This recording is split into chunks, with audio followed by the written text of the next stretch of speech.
Hey everyone! Today I'm going to share with you behind the scenes of a portrait shoot at the beach using my favorite 35mm lens. Let's dive in. In this video, I'll walk you through the concept and location, show you how I prepare and set up, share some composition ideas, and give you practical editing and shooting tips. Let's get started. I chose the beach because of the natural lighting, stunning backgrounds, and relaxed vibe. Perfect for portrait photography. For this shoot, I used my Sony 16-35mm f2.8 G master lens.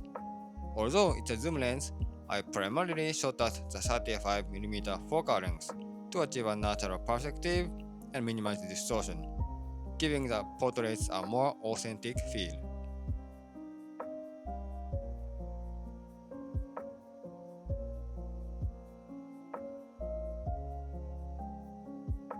Here's how I'll prepare my gear and set everything up before the shoot.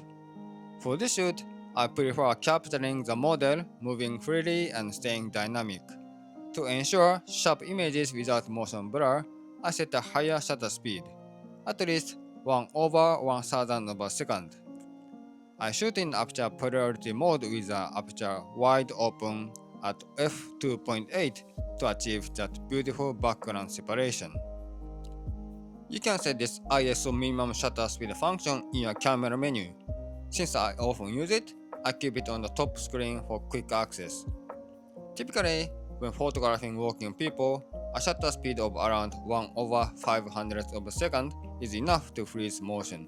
However, if your model moves faster or you are also moving around, you'll definitely need a higher shutter speed, more than 1 over 1000 of a second, to keep your images crisp and sharp. Don't be afraid of increasing the ISO if needed. You can always fix noise issues later in post-processing with Lightroom or Photoshop. The most important thing is to avoid blurry images, which cannot be fixed in post once the shot is gone. Remember, capturing sharp images is key for successful portraits. In the bright daylight conditions, the shutter speed often exceeds 1 over 2500 of a second, or even 1 over 4000 of a second. This speed is more than enough to freeze any movement and keep the images crisp and clear. Regarding lens performance, I want to highlight the Sony G Master Lens Eye Autofocus. It's incredibly fast and precise, continuously tracking the eyes and face even when the model moves around quickly. This guarantees critical focus, making it perfect for portrait sessions like this. That's why I love using the Sony G Master Lens for dynamic portrait work. This is the whole sequence of the shooting. As you see, it's all in focus, eyes and face, despite such fast movement.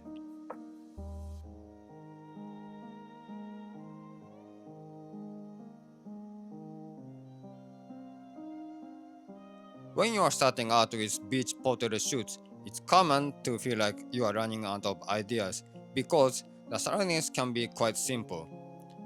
But even with a minimal background, small changes can make a big difference.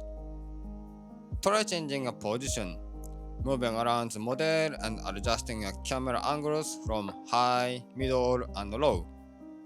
Have the model stand, sit, or lie down on the beach. This different perspective can give your photos unique vibes.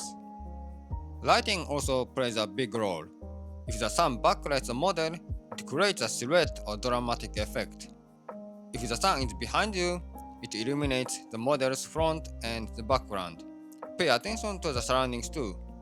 White sand beaches reflect light beautifully, enhancing the model's glow. Black sand beaches create a different mood altogether. Look around for rocks or natural elements. These can add interesting composition elements. Trees behind the beaches also offer great backdrop options. Try different model poses with various angles.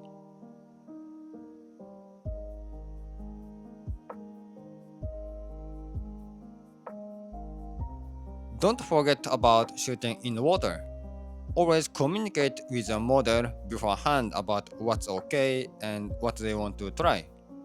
For example, in this shoot, we planned a water shot with her in a bikini, and it turned out fantastic.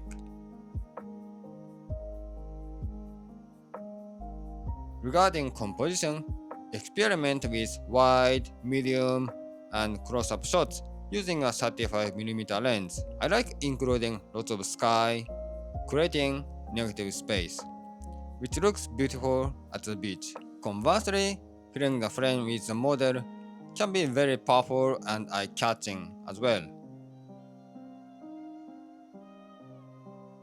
Now let's compare the 35mm and 50mm lenses. I took some shots of the same scene and model from the same distance. With a 35mm lens, you can see more background elements, making it great for environmental portrait. It also introduces a slight stretching or distortion effect, which can be used creatively, for example, making the model appear taller when shooting vertically. However, it's not always ideal for close-up shots because of that distortion. The 50mm lens, on the other hand, provides more compression, bringing the background closer and creating a tighter, more natural look. What you see in the viewfinder is pretty much what you capture. Less distortion, more realistic proportions. Both lenses have their unique qualities, so choosing between them depends on the mood and composition you are aiming for. Let me show you a quick example in Lightroom. Here's a photo with a lovely smile. The model did a fantastic job. Sometimes during a shoot, you don't know what the best composition will be, but in post-processing, you might come up with new ideas. Here in Lightroom, let me demonstrate how to fix and crop the images. The horizon is not flat, so we're gonna fix this. Go to the grid menu and check this angle bar. You can fix the horizon very easily like this way. Night horizon right now. And when you crop, always check the rule of third grid first. And when you apply rule of thirds, apply this intersection to the place where you want to emphasize. For this image, I want to put this intersection to model's eyes and flowers so that it can emphasize the images right here. Maybe around right here. Okay. So like this one, when you take a look at the image, your eyes go to this model's face, eyes, and also these flowers. So it looks better, match images. And also, I want to try this image vertical portrait orientation. So we're gonna change this to portrait vertical orientation. Let's like this way. Also this way work pretty well to the model's eyes, just like here. When you crop a headshot, you crop around the hair, not to get close to the forehead.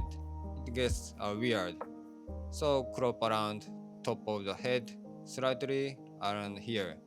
It looks better images. The changes can dramatically alter the final look and feel of an image. How you compose the shot initially sets the foundation, but editing can enhance that composition even further. A good tip is to focus on one or two key elements, drawing attention to the model or a specific part of the image, so viewers know where to look. Having too many elements can confuse viewers where to look. While editing is important, it should be subtle. Be careful not to overdo it.